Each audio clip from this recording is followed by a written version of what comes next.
La storia non è fatta solo di date, è fatta di decisioni, di uomini e di idee che cambiano il mondo.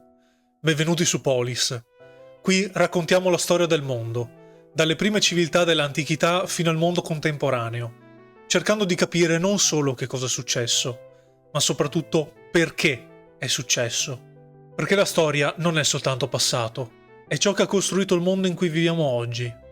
Se anche tu vuoi esplorare la storia in modo chiaro, narrativo e accessibile a tutti, iscriviti al canale e lascia un commento, così aiuterai il progetto a crescere. Oggi parliamo di una delle città più affascinanti e radicali dell'intera storia greca. Oggi parliamo di Sparta.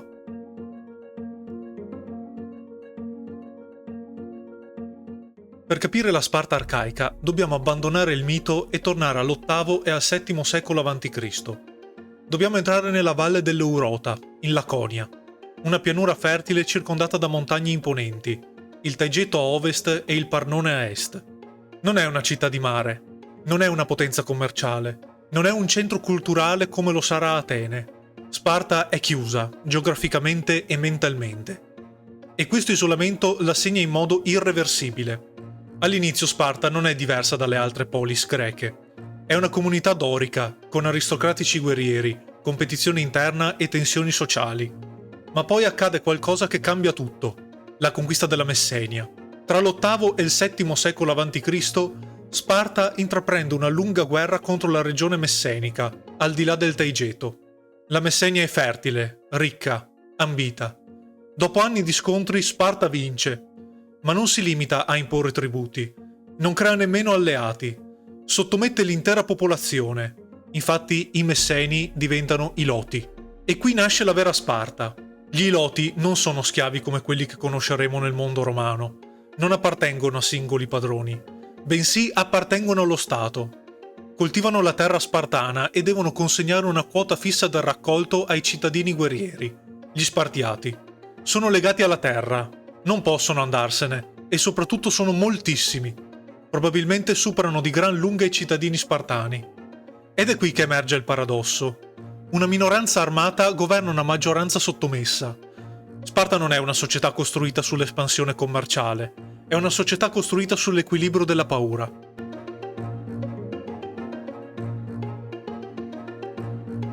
La paura della rivolta ilota diventa l'ossessione permanente dello Stato. Ogni anno, secondo la tradizione, gli Efori dichiaravano formalmente guerra agli Iloti, così che ucciderli non costituisse sacrilegio. Esisteva la Crypteia, una sorta di polizia segreta giovanile, ragazzi spartani mandati nelle campagne per sorvegliare, intimidire ed eliminare eventuali elementi pericolosi. Non era soltanto addestramento militare, era controllo sistematico. Sparta capisce che per sopravvivere deve essere sempre pronta alla guerra, non solo contro nemici esterni, ma contro il proprio stesso sistema. Ed è in questo clima che prende forma la sua struttura politica, attribuita tradizionalmente al leggendario Licurgo. Che sia esistito o meno, poco importa. Ciò che conta è il modello. Secondo la tradizione, Licurgo avrebbe ricevuto le basi di questo sistema dopo aver consultato l'oracolo di Delfi. Da quel momento, Sparta si sarebbe data una costituzione destinata a durare per secoli. Un equilibrio delicato tra diverse istituzioni che si controllano a vicenda. Sparta ha due re, appartenenti a due dinastie differenti. Questo già ci dice qualcosa. Nessuno deve concentrare troppo potere. I re guidano l'esercito e svolgono funzioni religiose, ma non governano da soli. In battaglia comandano la falange spartana. Nei rituali religiosi rappresentano il legame con gli dei. Ma all'interno della città il loro potere è limitato e costantemente sorvegliato. Accanto a loro c'è la Gerusia, il Consiglio degli Anziani. 28 uomini sopra i 60 anni, scelte tra le famiglie più prestigiose di Sparta, ai quali si aggiungono i due re. La Gerusia non è soltanto un organo consultivo. Prepara le leggi, decide quali proposte sottoporre all'assemblea e funge anche da tribunale supremo nei casi più gravi. In una società che valorizza l'esperienza e la stabilità, gli anziani sono i custodi della tradizione. Ma il vero elemento di controllo sono i 5 efori, eletti ogni anno tra i cittadini. Non provengono necessariamente dall'aristocrazia più antica e il loro mandato è breve, proprio per evitare concentrazioni di potere. Eppure la loro autorità è enorme. Gli efori supervisionano l'educazione dei giovani, controllano la vita pubblica e possono perfino mettere sotto processo i re. In pratica rappresentano l'occhio vigile dello Stato su ogni istituzione. Infine c'è l'Assemblea dei cittadini, la Pella. Qui si riuniscono gli spartiati, i cittadini a pieno diritto. Non discutono lungamente come accadrà ad Atene. Votano sì o no alle proposte preparate dalla Gerusia. Il loro ruolo è più limitato rispetto a quello dell'Assemblea ateniese, ma resta comunque fondamentale perché rappresenta la comunità dei guerrieri. Il risultato è un sistema politico estremamente particolare. A Sparta convivono elementi monarchici, aristocratici e persino una forma limitata di partecipazione dei cittadini. 2 re, un consiglio di anziani, magistrati eletti annualmente e un'assemblea popolare. Nessuno governa da solo e nessuno può cambiare facilmente l'equilibrio del sistema. Non è una democrazia, nemmeno una monarchia, e neppure una semplice oligarchia. È un sistema costruito deliberatamente per impedire squilibri. A Sparta la politica non serve a favorire il dibattito, l'innovazione o l'ambizione personale. Serve a mantenere la società immobile, stabile, prevedibile. Tutto deve funzionare come un meccanismo perfettamente bilanciato. E questa scelta diventa ancora più significativa se la confrontiamo con ciò che accadrà poco più a nord, ad Atene. Mentre Sparta costruisce un sistema pensato per conservare l'ordine e limitare il cambiamento, Atene imboccherà lentamente la strada opposta, quella della partecipazione politica sempre più ampia, del dibattito pubblico e, infine, della democrazia. 2 modelli radicalmente diversi, 2 modi opposti di concepire il potere, la cittadinanza e la libertà.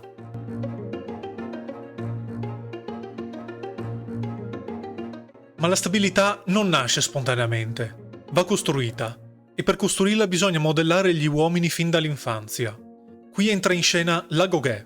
A 7 anni il bambino spartano lascia la famiglia, non appartiene più alla casa, appartiene allo Stato. Viene inserito in gruppi, sottoposto a disciplina severissima, abituato al freddo, alla fame e alla fatica. Dorme su giacigli rudimentali, impara a combattere in formazione, a obbedire senza discutere. Il furto è incoraggiato, ma se viene scoperto viene punito, non per il furto, ma per l'incompetenza. L'obiettivo non è creare individui brillanti o creativi, è creare una falange perfetta. La forza spartana non è l'eroe isolato, è la compattezza dello scudo contro scudo, è la fiducia assoluta nel compagno alla propria sinistra. In battaglia la sopravvivenza dipende dalla coesione, e quella coesione viene costruita fin dall'infanzia. Il simbolo più evidente di questa identità collettiva è proprio lo scudo spartano. Molti scudi portavano inciso o dipinto il simbolo della lambda. Non è un segno casuale, è l'iniziale di Lacedaemon, il nome in cui gli spartani chiamavano il loro stato. Non Sparta quindi, ma Lacedemone. Questo dettaglio è significativo. Lo scudo non rappresenta il singolo guerriero, ma la comunità a cui appartiene. Quando uno spartano combatte, non combatte per la gloria personale, combatte per Lacedaemon. E non è un caso che lo scudo sia considerato l'oggetto più importante dell'equipaggiamento.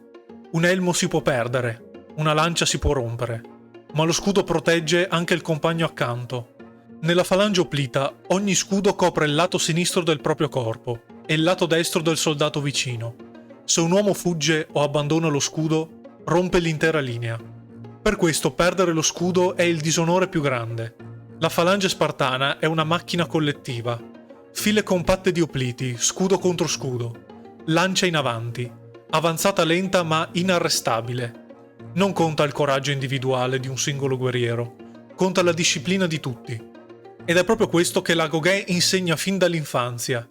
Non essere un eroe solitario, ma essere una parte perfettamente integrata della formazione. Perché a Sparta, più che altrove nel mondo greco, la guerra non è solo un evento. È una forma di vita.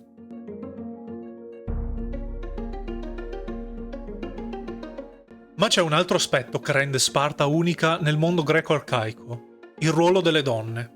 Le donne spartane ricevono educazione fisica. Si allenano, partecipano a competizioni, corrono, lanciano il disco e il giavellotto.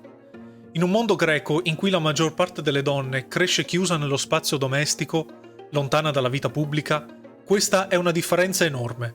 A Sparta le ragazze crescono all'aria aperta, partecipano a esercizi atletici e sviluppano un corpo forte e allenato.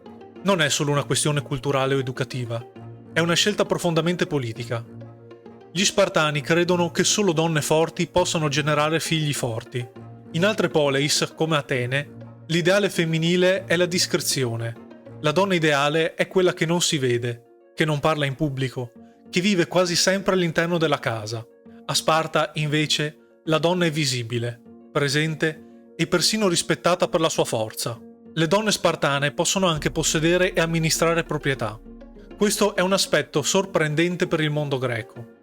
Col passare dei secoli, una parte significativa delle terre della Laconia finirà addirittura nelle mani delle donne spartane, soprattutto perché gli uomini trascorrono gran parte della loro vita nell'addestramento militare o nelle campagne di guerra. Ma non bisogna fraintendere questa realtà. Non si tratta di emancipazione nel senso moderno. Le donne spartane non partecipano alle assemblee politiche, non votano e non governano la città. Il loro ruolo resta profondamente legato allo Stato e alla comunità guerriera. Una donna forte genera figli forti. La maternità diventa quasi un dovere civico. Dare alla polis nuovi cittadini guerrieri è considerato uno dei contributi più importanti che una donna possa offrire alla comunità. È in questo contesto che nasce una delle frasi più celebri della tradizione spartana. Quando un uomo partiva per la guerra, si racconta che la madre gli consegnasse lo scudo dicendo: «Torna con questo o sopra di esso». Il significato è semplice e brutale. Tornare con lo scudo significa tornare vincitore. Tornare sopra lo scudo significa essere morto combattendo. L'unica cosa inaccettabile è tornare senza scudo, quindi fuggire dalla battaglia. Non è solo retorica, è la sintesi perfetta della mentalità spartana. Anche le donne partecipano a questa cultura della disciplina e del sacrificio. Sono loro a trasmetterla ai figli fin dall'infanzia, a ricordare continuamente che l'onore della famiglia e della città viene prima dell'individuo. In questo senso, la forza di Sparta non nasce solo nei campi di addestramento o nella falange degli opliti, nasce anche nelle case spartane, perché dietro ogni guerriero spartano c'è una società intera che lo ha cresciuto per combattere, e le donne in questo sistema sono una parte fondamentale.